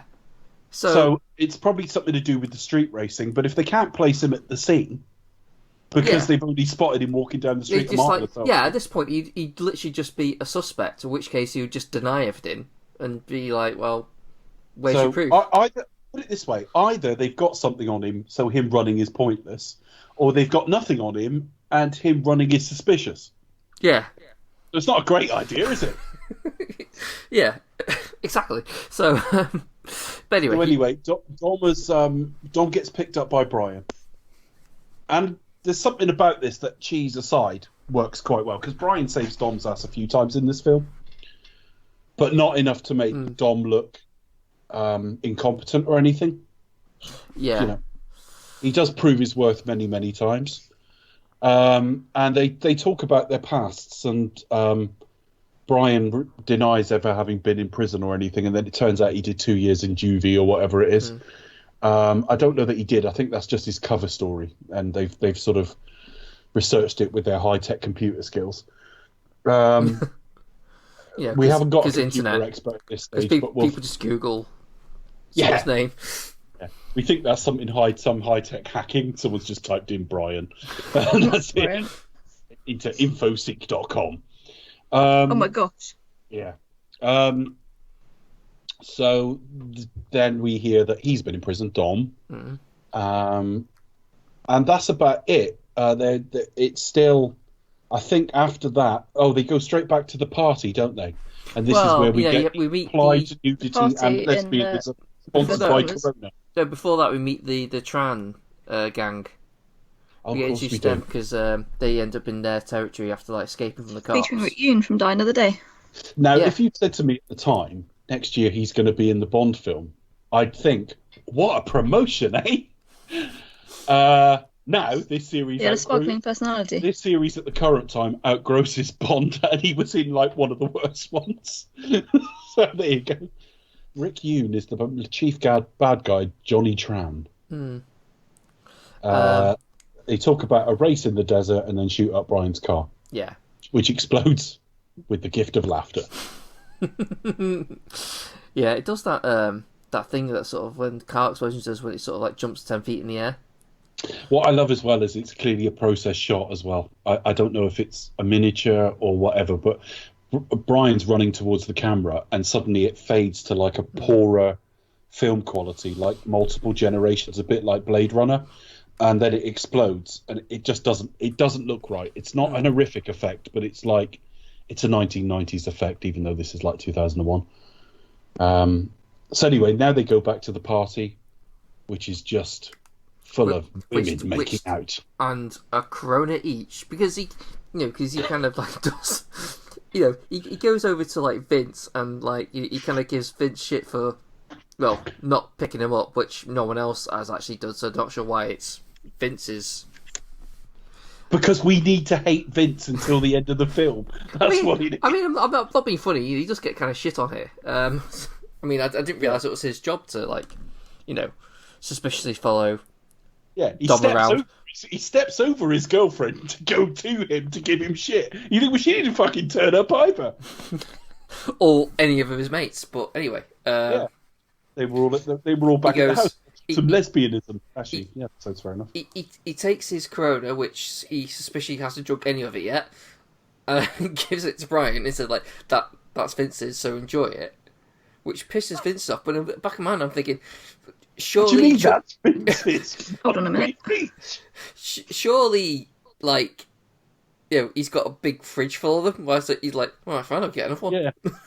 And then, like, one of his crew's making out with someone, and he says, take it upstairs. And I'm thinking, if I was hosting a party at my house, I wouldn't say go up and fuck on the first bed you fight. It's just like, that's a bit dangerous. You don't know where they're going to end up. Yeah. So, yeah. Essentially, so he has a go saying, like, oh, this guy... This is to bond the two of them. He's sort of moving into the inner circle because he helped out Dom. Yeah. I don't think it does... Letty any favours, because when they walk into the party, something about the way they've blocked the shot is they block it to imply a bit of sleaze. So it reminds me of the party in fucking the Matrix sequels, where they're all sort of dancing and bumping and grinding and wherever that place is. It's got a bit of that about it, but Letty's laying out on the floor, and I don't know if she's watching TV or what, but she looks vacant. I genuinely looked at her and thought, is she meant to be drugged up at this point? And she isn't, but it's like, I don't know. It's a really odd shot, but it's brought them on board, and then we go straight to them. What did you make of all this, Becca, the way it was shot and stuff? Yeah, it's all a bit go, isn't it? But yeah, I would agree that party scene is probably like party in inverted commas. It's probably one of like the worst on-screen parties ever, really. I think I do struggle with this film a little bit. The dialogue does seem like really stilted, and it sounds. Here's your Corona. Yeah, literally, here are me. It's like, here's your Hoffmeister. Don't forget to follow the bear. Placement. Yeah, literally. But no, product placement. It does kind of annoy me in this film a little bit. I mean, fair enough. That's how same as like Skyfall, for example. It's how you would get funding. For this film to get it off the ground. But when something's like on the nose like that, you just think, really? Yeah, I guess so. I was a bit surprised to see it in such a property at this stage. Yeah, exactly. You get that, and so, it's fine. It's fine, but it's just like, oh. So, but it did kind of make me laugh unintentionally. And it's only here we find out for definite he's a cop. He goes to see his boss. But I kind of think the audience might know that already. I think so. You probably know when you went in, to be fair. I can't really remember the marketing from the time around this film, but certainly the reviews. To be honest. The reviews would have pointed out the Point Break links, almost certainly. So yeah, it's no surprise, but we actually have it confirmed he's a cop, and they're getting a bit. They're starting to get a bit impatient at this stage, although that's a bit later on. And he owes Dom a car, doesn't he? Yeah, which he mentions many times throughout the film. Yeah, a 10-second car. So that's a quarter of a mile race or whatever. Although again, it reminded me of a quarter of a mile.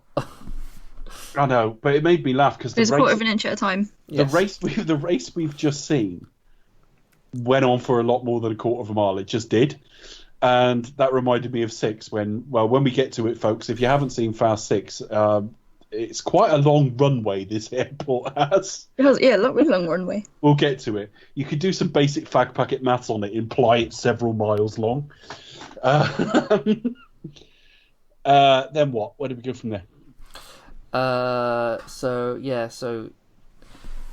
we find out he's like working with the cops and like with the FBI. So he shows up in basically like a new car that looks absolute fucking shite. And That's probably the best description of it. and for some reason, open the hood suddenly makes it like, oh my god, that's amazing. We can do so much of this. Yeah. I'm like, fucking pigeon flies out. It just looks at you. Pigeon flies out. Harrier pigeon flies out. yeah. I mean, look, I'm no mechanic. I know fuck all about cars, but to me that just seems You're a not bit. a mechanic. I'm not a mechanic, no. Oh, you sure? Yeah. Okay, we'll carry on anyway. You might have some insights. But yeah, it just looks like absolute junk. It looks like a right pile of shit. Yeah. Yeah. So this is the car back, but they're all excited because they can do some work on it that'll only cost about 15 grand. So that's better then. Yeah, didn't he sort of state like that the car that he initially had was like 10 grand? Oh, I don't know. It's the amount of work they've got to do on it. Yeah, but Yeah. whatever. What else? Next, Brian sells some Honda parts to Trans Team, isn't it? Mm. And he thinks that they think that Civics are involved in these heists. So the very buying of Civic parts gets Brian wondering if it's Trans Team that are doing it. So he goes and sort of breaks into their garage and has a look around. Before he really spots anything, he's knocked out by Vince. And sort of dragged to another area to be interrogated by Dom, who's like, well, you better have a bloody good description of what you're doing here. Yeah, I think we have like the. I think we think we have a bit more with the crew really. We have there's the family sit down together, Right? And then Vince turns up and has something to eat, so he's like still welcomes Vince in. Yeah. Yeah, it's some more shitting on Vince with Brian and Mia in the kitchen. But it's pretty much just all just like character work building and stuff like that, really. And it's not bad, is it? No, It's not great. no, it's not bad. I mean, it's no perfect. Oscar winning, No, but it's perfectly serviceable. yeah, exactly. It's not the cliche it'll later be, even though the crew that we're going to get later on's better on average and got a bit more colour and variety in it. Character, of colour, not racial colour. Although there is a bit more variety of that as well. Brian's basically pursuing a case, and when he's caught by Dom, he's got to pretend he's basically spying on his opposition. Yeah. Because he needs to win this race in the desert. And so he kind of blags it. they all go back in together and have a look, and that's when they spot a load of DVD players. Mm. So we're now assuming at this stage that, or he's assuming he's caught the guy, and it's Tram. Yeah. So he reports back to the cops. Brian does, and they say, "Oh well, let's take Tram." Brian's a bit, well, we know what we've got. And then we've got basically a lot of slow motion arrests. Yeah, very slow. They're all arrested in slow motion. In slow motion. Whilst having a more enjoyable time with their families than anyone's ever had. But the thing that struck me is like, you've got your undercover cop and you take him to the bus with you. Why? Yeah, that kind of compromises undercover a bit, doesn't it? Yeah, what's up with that? I mean, I guess it's a movie thing, but it just baffles me because why would you need to do that? You don't. He's supposed to report in and that's it, unless he actually makes like a field arrest himself. Yeah. But yeah, we see all a trans crew who all have nice houses and stuff, all arrested. Trans there talking to like young kids and stuff like that. It's a little bit cheesy and it's shot in slow motion, but it's not super long. Yeah. So they're all arrested, and they're all arrested. But basically, what do we have? We got the where does he show him the Dodge Charger? Is that before or after the arrest? I can't remember now. After, isn't it, I think? Okay, whichever order it is, around here they have a bonding session over the car his dad gave him. Yeah, it's before where he has we talks about how he why he got that battery charge, and it's actually about his dad's death and. Yeah, and he's never driven it because his father was killed in a race, and it comes out with the quarter of a mile at a time line, which in isolation is cheesy. She works all right in the film. It's one of those kind of if you can TV turn your lines. snobbery off towards it, which I was full of towards this series, she works in context all right. And this car's too powerful. And Brian and Mia do. Oh, that's it. Yeah, sorry. They go on a date, Brian and Mia. And it's during that date he gets the call to say about the heist. Is that after he's made love as well? After he's used a spunk receptacle, because that's how the film treats the women. The other thing is, his apartment is full of like car memorabilia and stuff, and like crash helmets and parts of cars, and I'm thinking, it's a bit chicken and egg. Did they pick him for this assignment because of all that? Or is he so deep undercover they filled his apartment with all this shit in case he gets laid? Well, I think it's almost like the same way as Bond and Poker. It's like you're the best damn car driver we got.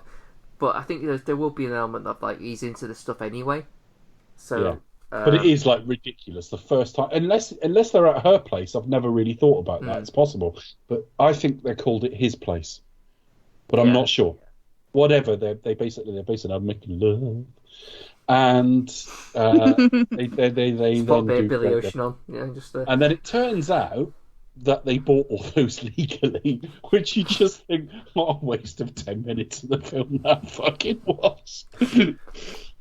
But I suppose it gets Brian's bosses. I mean, it's not like drugs, is it? I mean, that's the thing. It's like, I mean, every time. What this big, a family, but a load of shit. Oh well. Well, I suppose every day you fail to bring down a drugs crew, it's more people getting hooked or more addicts overdosing and stuff. But it's not like you can't really say a week earlier and they wouldn't have seen the first couple of Mission Impossible films. It's like it's not that urgent. Because we know they're not killing anyone on this heist. A few people get DVDs a lot cheap on the black market.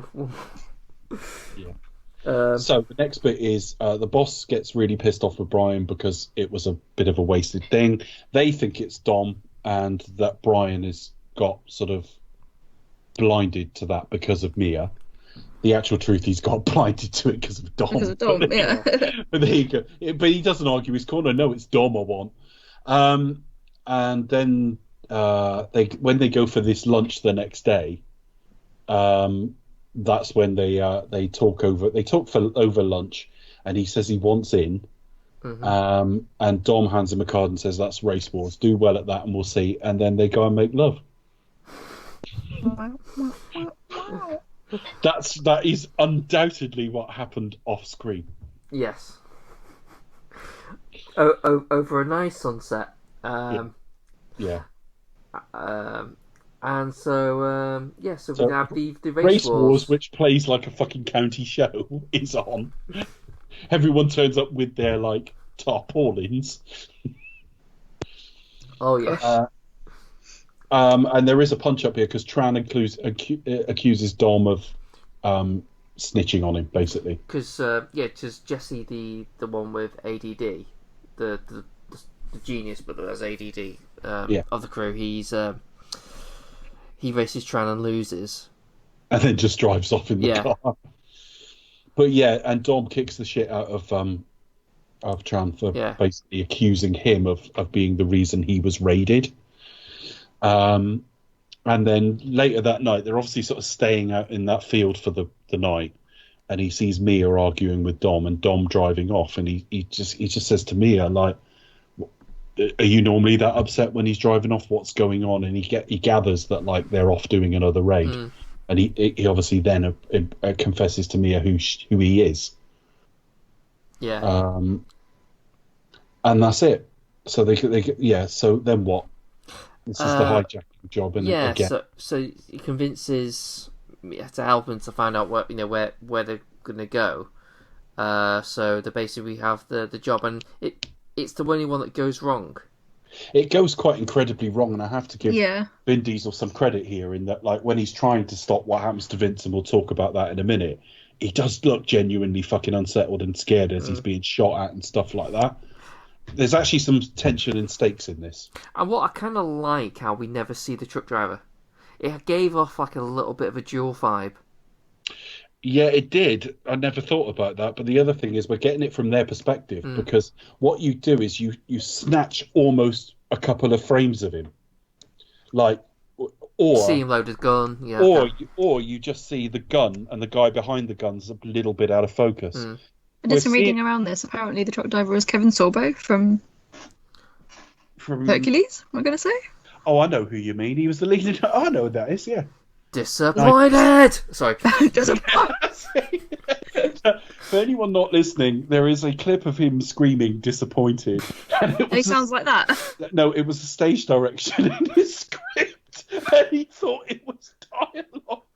So he did a bit of dialogue. Then it says disappointed, as in sound disappointed on the next. But he read disappointed. And he screamed the word disappointed. That's really funny. That's not how to read it. Ralph Garman and Kevin Smith have taken the piss out of it many times over the years. That's where it came out. He screamed disappointed as it was a stage direction. But yeah, the whole point of not seeing his face, I've always thought, is like we're seeing it from their perspective and they're only catching very slight glimpses of him. Vince is on the truck and basically on the hood of the trunk and being shot at. Well, he starts off on the sort of grill of it, ends up around the side with his arm caught.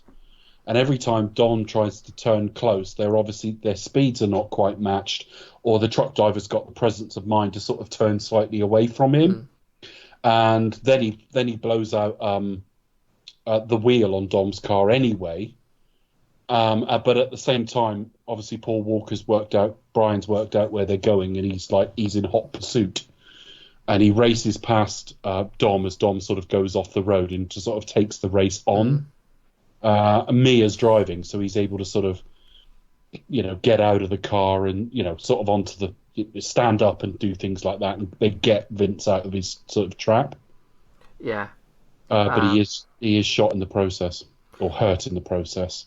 So yeah, he's critically injured, and Brian basically calls in the cop favour. It's like, oh, I'm a cop, so I'll get. He just rings in and says it's Officer O'Connor or whatever, and Vin Diesel looks at him like he's caught him in bed with another bloke. Yeah. Honestly, but this is meant jokily, but it's meant there's a bit of a compliment in it as well. Like it looks genuinely hurt. Like genuinely, he looks genuinely hurt. The guy's on the phone. He can't say anything, and we don't know what's going to happen when that line goes dead. You can see him wrestling with the range of emotions. It's pretty well done. And Georgiana Brewster's there. Lo and behold. I mean, to be fair, she did give a disapproving frown when she found out she was a cop. Yes, but they could have They could have given her dialogue like harumph. Says, you bastard. Yeah. Disappointed. Disappointed. I try not to do it too loud because of neighbours, but. Oh dear. The thing is, I reckon most people have heard that clip, whether they realise. They probably have, yeah. It's a meme as well, isn't it? So if you don't realise why he screamed it, he yelled a stage direction as dialogue. So I've never seen this. So did that actually stay in, or was that just like something that's just like surfaced afterwards? It was in. I think was it in the shit? It was in the exquisite acting section. No, but did it actually? For some reason, did they keep that in the actual show itself, like the Hercules show? I think they did, but I wouldn't swear to it. I never used to watch Hercules. I wasn't even sure it was in Hercules itself. I was just aware that actor did that somewhere. But yeah, anyway. So what then? Dom sort of... Yeah, so he kind of... He's called in basically an air ambulance, hasn't he? Yeah. Effectively. And what else? What then? They go back to like home when they have it out. Yeah. Jesse arrives and he says like, "I'm sorry, I just like I got nervous. You guys." I think that car was bought for him by his dad, or was his dad's, or something like that. He's on the spectrum anyway. Not that that's meant in any way insulting. I'm just saying that, like, he there are points in the film where he's struggling to connect with people a little bit, and it means that you don't always understand his thought process. But in theory, he's just driven off with the car. He's come back, but as he comes back, Dom and Brian spot two bikes coming up the road, and they spot it in slow motion with a sort of weird, slightly pixelated effect. And it's a drive-by with basically Vin Diesel does his tortoise impression, sort of crawling along the floor. Jesse gets shot dead. They sort of get to safety, don't they? Basically. Yeah, so they go have a car bike chase. It was a bit of an epic chase, though, isn't it? Yeah, it ends up with Brian putting a bullet in Tran. Yeah. Oh. And then going over and just checking his work. And then what? They have a race, don't they? Yeah.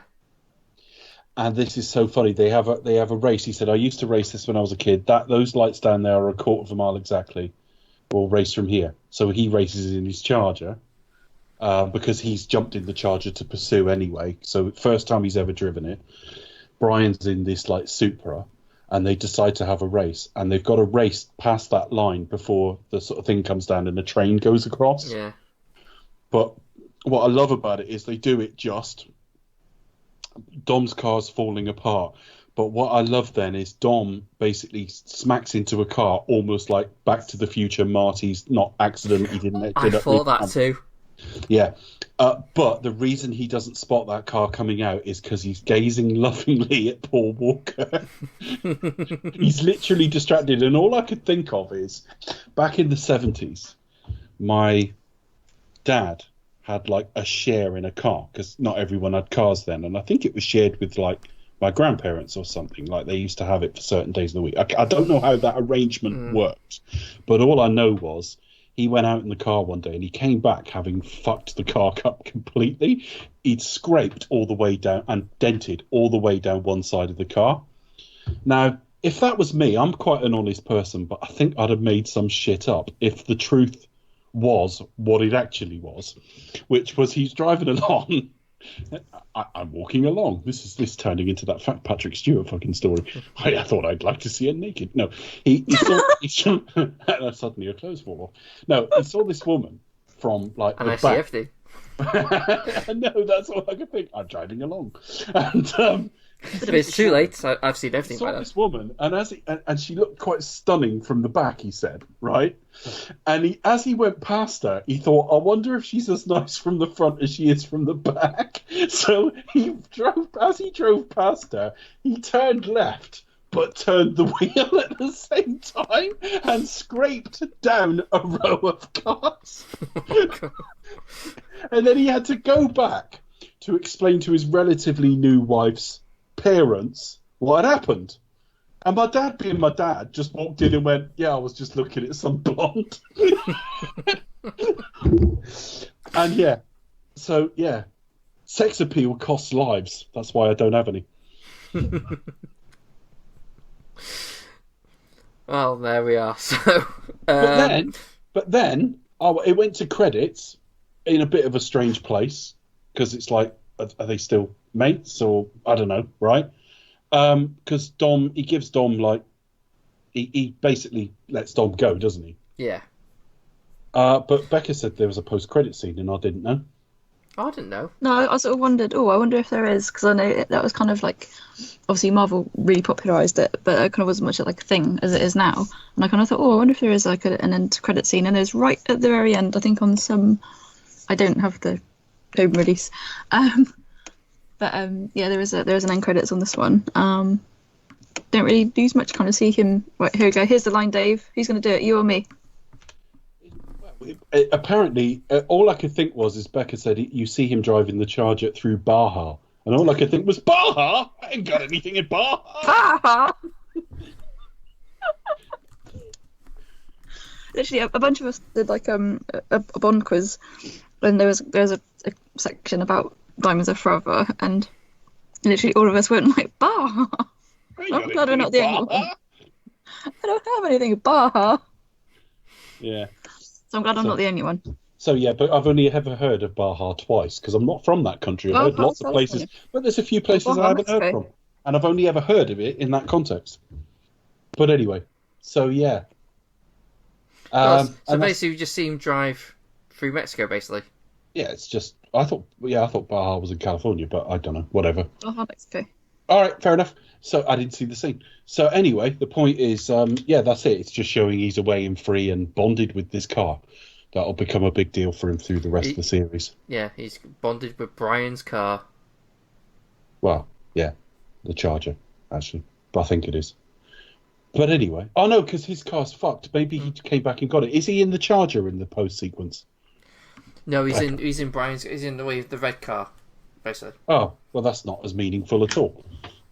Great. Because because that crash at the end where he's in Brian's car, so he's taking a bit of Brian with him.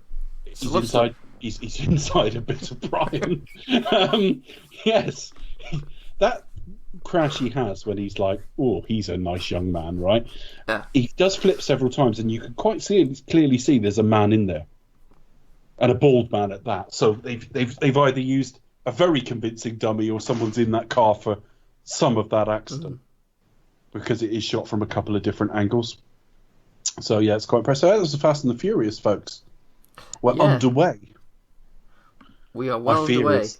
My fear is next week. I remember really struggling with actually the next two, but particularly two, because it's just the whole dialogue of the film is dude and bro. It is a little bit like that. Everyone uses. But anyway, as for this one, I can't remember when I last saw Point Break, if indeed I've seen Point Break. So I'm not going to talk about it as a perspective of a remake or a rehash of that in any way. It works in what it's trying to do. What it's trying to do is quite modest. I was quite surprised in, say, 2009 or even 11 that we were up to like 5 entries and it was still popular. And if anything, it was getting more popular. So, and in fact, we know that was the case, but you could actually see evidence it was getting more popular before it got really big. And I was always surprised that such an unassuming series became that. And when you actually rewatch the film, that feeling really is there. It's like, I'm amazed this is still around. Not because it's terrible, but it's quite a small film in a lot of ways. And it's fine. Considering it's a pretty straightforward, actioner. The 2 lead men are really good. They've got quite a lot of chemistry. The women are terribly wasted in this. Criminally wasted. They are. You wouldn't have had to give them a lot more. I'm not saying they've got to be equal to the 2 leads, but it's like throw them a bone, not just a boner. It's fine. I had a reasonable time with it. I enjoyed it more than the only other occasion I've seen it. But what's coming, certainly at points in this series, is in a different league to this stuff. But it's decent enough. Yeah, Becca. Well, you know what? I think, the sort of main reviews at the time said basically it was pretty dumb, but hugely entertaining. And that's one thing that runs all the way through this series. Like, it will, unless you do know about cars, unless you're a real petrolhead and have a real passion for cars and everything that goes on under the hood, under the bonnet, then basically about 1% of the population that knows as much as me and Chris. I'm sure you'll get more out of it, and you can appreciate more about what goes on. But even to like people like us three, sort of just casual viewers, and especially fans of action thriller genre as well, you'll get a lot out of this because they are, whatever naysayers may say, hugely entertaining. So I come away from this film thinking, it's a bit silly, but had a good time. Action's really good. You can, I think, we sort of joke about it, but kind of seeing the relationship between Brian and Dom in that light, you can get a bit more for it. It is, if you kind of look at it in that slant of it kind of being not a straight kind of wrong, poor choice of words, a direct remake of Point Break. But if you kind of look at it in that slant, it kind of adds an extra dimension, especially see how that's kind of played out as the years go on. But I think I'm gonna have, even though I'm not much of a car person, I'm still gonna have really good fun with this series. some of the car stuff that's coming is great. I mean, bizarrely, in comparison to what's coming, this feels so small and grounded. Chris? Yeah, I mean, it's never going to be like one I would go back to. I mean, I think I'd probably start with like maybe the fourth onwards, just to kind of like, because that's kind of where the kind of turning point really starts. It starts there, and it really hits its stride in 5 from memory. From memory, it's been a while since I've seen this. No, well, because that's where the Rock comes into it as well, doesn't it? But yeah, I can understand why this was like a hit at the time, because it's a very serviceful, retelling of Point Break. Essentially, it's very much a bromance, which doesn't. We're joking about it, but it's not a bad thing at all. No, I mean, I was just thinking, it's not something you see that often. I don't think, is it really? And I wonder whether it's like. And don't confuse bromance with buddy. Yeah, it's not the same thing. I mean, buddy comedies, buddy cop team ups, buddy lots of things have been a thing for years. I mean, you look at the Peg and Frost stuff. There's a degree of the characters loving each other there, but it still falls more into the buddy category. This degree of like a genuinely platonic love isn't that often. No. Which surprised me, because I think there's probably like box office gold to dig in that kind of element. But I was actually quite surprised how much Vin Diesel commands the screen. He does actually stand out as like, oh my god, this new guy, he's someone to watch. I suppose he still does to a degree, because he does have his own brand. He's got this, and he does command the screen when it took him a while to commit to it. Yeah. I think he thought there was more out there for him, but I don't think that was a question of him looking down his nose at this. I think circumstances brought him back to it, and I think it's something he does care about now. Yeah. But obviously, you can never see how it's going to go at the time, do you? Really? I mean, hindsight is a wonderful thing, but yeah, I kind of agree that kind of like he's like now it's not just that of he's, as you say, he did sort of look down his nose at it, but obviously now it is something that he cares about and is very close to his heart, and it's a very big part of him. I don't know if he did. I mean, what he did have was he had the Riddick franchise, he had this, and he thought Triple X was going to be a big thing. So it was a question of he probably couldn't run all three of them at the same time. It's probably no more than that. Plus, I think he made his directorial debut somewhere around the mid-2000s. I think it was just competing things. But I think, over the years, and of course, what the series he walked away from is not the one he rejoined. Is it, really? Yeah. I mean, it's got a cameo at the end of Tokyo Drift. But I mean, it just make me kind of think that maybe he kind of always had his eye coming back to the series and doing what is. Yeah, it was more scheduling than it was attitude. It was more like, well, I can't do all of this. I mean, I'm not sure how much of a producer he was in 2 specifically. I don't know whether he completely left the series or. I don't know. We see him at the end of Tokyo Drift. We won't talk about it now for people who are going along with us in the series. But there's a weird timeline quirk that we'll get to. You know what I'm on about, don't you, Chris? Oh, yeah. And we'll come to it. But he does have a little cameo at the end of 3. I don't think that's the hand line. It's a support. The funny thing is, it's a surprise at the time. But I don't consider it a spoiler, because it's not going to really ruin anything. He just pops up and you go, oh, look, Vin Diesel's there, look. Yeah. You may not have known it was coming, but it's not going to be like, you ruined something major. The timeline is all to do with Han. And by extension, Jason Statham's character. We'll come back to it. And in no way aging, was it Lucas? What's his name? Lucas Black. I don't know. I do have he's back to being contracted for several now, but whether he's in 9, I don't know. You see him briefly in a later film, but we'll get to it. I might enjoy Tokyo Drift this time. I don't know, but my memory at the time was it's a bit like when as a kid the leads changed in the Dukes of Hazzard, and it's suddenly another couple of guys, and you're like, what's the point of this? I was a little bit like that. It's like watching the direct-to-DVD American Pie movies, isn't it? It's like it's like, all right, Stifler's dad might turn up in a cameo, a la Vin Diesel, but it's just the cheaper knockoff. What I will be looking for when I get to it, though, is Justin Lin has proved very, very adept with action. So I wouldn't be surprised if when I revisit it with a critical eye, it works, because he's very good at that stuff. Next week's is John Singleton. John Singleton made his name with Boys in the Hood, wasn't it? Yeah. Yes.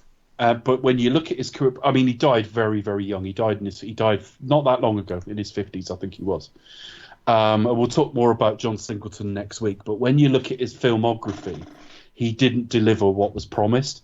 It's kind of like a low-rent Bryan Singer, in that Bryan Singer started with The Usual Suspects, and you thought, my God, what a visionary voice. And I say low rent because he did have some success afterwards, like X-Men and stuff. But when you look back on Bryan Singer now, forget the personal stuff. I'd literally just mean the filmography. It's not what was promised in 1995. And I think John Singleton's in the same boat. You watch, he made Boys in the Hood when he was very young. And you just thought, what sort of career is this guy going to have? And when you look at it, it's mainly disappointing. And we'll talk about that next week. What I can't remember with 2 is what the action is like. But it does introduce another one of the sort of crew that are going to come into all of this. He died at 51, John Singleton. Yeah, that was really shocking, wasn't it? It was a shock. We weren't expecting it. No, as you say, he was no age. Yeah, he made the first of the Shaft remakes with Samuel L. Jackson. But yeah, he started with Boys. That was an interesting film. And it was just like, what sort of career is this guy going to have? And it didn't match that, but we'll talk about it next week. But yeah, we're off to a decent start here with Rob Cohen, who probably, I suppose, Triple X aside, never reached these heights again. He's a bit of a sort of jobbing director these days, although he's somewhat of a name. What else can we... The thing is, though, I've just talked for ages, but that is literally all I know about this film, Chris. What, Fast 2? No, I had to talk about Fast 2 because I don't know very much about this film. Well, it's quite embarrassing, really. Trouble is, I thought I was getting away with it, but you've seen through the mirage. Well, you kind of not, Mirage? You only saw is it the way I kept saying the second film and naming a guy who had nothing to do with this one?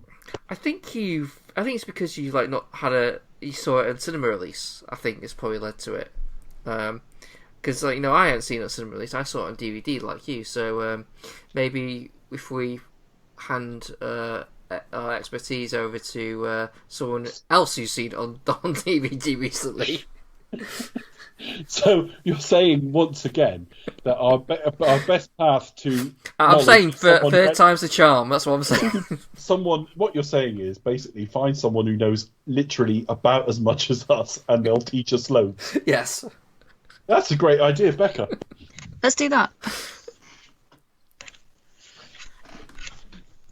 Yeah, as I said at the top of the show, I probably won't give you facts about films because I don't know a lot about cars. So... But yes, anyway, I've got 5 fun facts about this movie. Fun fact number 1, as we mentioned earlier, the pizza delivery guy who gets stopped when the radio's all blocked up is actually the film's director.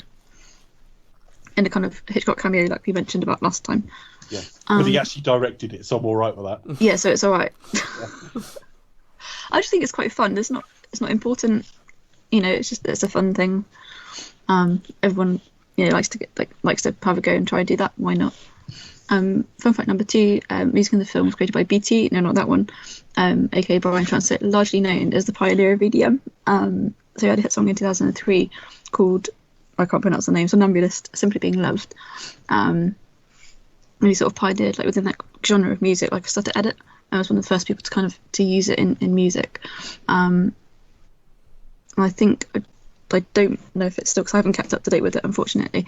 But in 2003, it entered into the Guinness Book of World Records because it had the highest number of vocal edits. I think it was over 6,000 edits, which I think is pretty cool. Now it's probably a bit passé, I guess, in the genre, but as I say, I haven't kept up to date with it, unfortunately. Fun fact number 3, during this series, Vin Diesel mainly drives domestic US cars. I think in the series, he does drive mainly American cars. He kind of rarely rarely strays from that. Apart He's from largely American muscle car. he is, yeah. That's pretty much That's fairly that's defining kind to of the the type that's character. associated with him. Yeah, when I see him in something that isn't in character, it doesn't look right. It leaps out. I think there's one film where he drives a BMW, and it's like, what?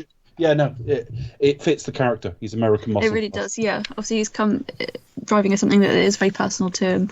It's And a little bit old from his school. family, so Quite it makes often sense for him to be driving that sort of car. Yeah, he's quite often driving the oldest car of all of them. Exactly. Yeah, the coolest looking car. Yeah, definitely. It's a nice era of cars, full stop. They do look cool, definitely. It's one of those films where, like, it'll, I'd say, even if you're not into cars, if there's a scene where there's like a cool driving scene or a cool chase scene, it kind of makes you think, oh, I want to go back and watch that. Or so it inspires that kind of I don't know, sort of nostalgia for an earlier age. So what else? Yeah, fun fact number 4, Neptune's Nap is actually a real iconic seafood restaurant that you can visit along the Pacific Coast Highway in Malibu. Mentioning Point Break, we previously saw it in that film. Is that where the two of them had a romantic? That's where they have the romantic dinner time, eating Okay. shrimp. And we also see it again in Iron Man 3. And fun fact number 5, Rob Cohen wanted to emphasise overlooked locations in and around downtown LA. So we see a lot of Echo Park, for example, where they all live. And there's that scene where Brian chases the bikers down the slope. I saw that, yeah. Along the street, so that's obviously a homage to Of course I Bullet. saw it, I was watching the film. That was a pointless contribution, wasn't it? You saw a quite an scene there and I went, obvious I've thing. seen that. It's like, yeah, you watched the fucking... Yeah, you have seen that. Yes. Brilliant. You saw that as well, well done. Yeah, I think literally I saw that scene and was like, I wonder. And they said, oh yeah, we put in that reference to the classic Steve McQueen movie, so like, you got to do it really, haven't you? It's got to be done, so... Steve McQueen's still the coolest man of all time. It's just cool. Legend, whatever he does. Still cool, many years on. Well, that was, I would say fun, but I feel actually really informed. That's fun, folks. Chris, Well, we all learned something. You didn't know that the delivery guy was the driver, and I didn't know that Eminem was considered for the lead role, so... And you didn't know I'd been paying attention at key points in the film. I know, I'm surprised. We've all taught each other here. I mean, to be honest, if I wasn't informed or felt like enjoyment in some sort of like funness from listening to Becca's fun facts, I would just be disappointed. Sorry, I have to put that in the trailer. I had to squeeze it again. Squeeze it in again. You had to... I think for Chris, it's been a long day, bless him. It has been a long day. Well, thank you so much for waiting. Well, welcome. As for social media, you can find me at the Pasty Kid 1976 on Twitter. You can find me on Cinetronics on Twitter. You can also find all of the old episodes at cinetronics.co.uk. On Twitter, you can follow us at The Expect Us to Talk. You can drop us an email, expecttotalk@gmail.com, or you can find us on Facebook, and we are across all the usual places where you would find your podcasts. So do check us out. I'll do a full list next week. That's all right. Don't forget to throw in your It's getting bigger and bigger. Don't forget to throw in your own handle now and again, because like people do talk to you sometimes. If you want to, yeah, you can follow me at RVMovies on Twitter. You don't have to, but like, yeah, she does. But now I do. Like, you are active on there. But I will one day change it and do something else, but no. No, you won't. No, you won't. No. You won't. It'll just be on your gravestone. You know. I will. Becca Andrews, born here, died here. What is it? We can combine them all. Actually, we have your name and date of birth. Then we put underneath former Batman. Everything and I meant to do. Under that, I meant to change my Twitter handle, and then finally disappointed. Disappointed. All right, we're underway. So next week, John Singleton's entry, which means Becca. Do you expect to talk will return with Too Fast, Too Furious?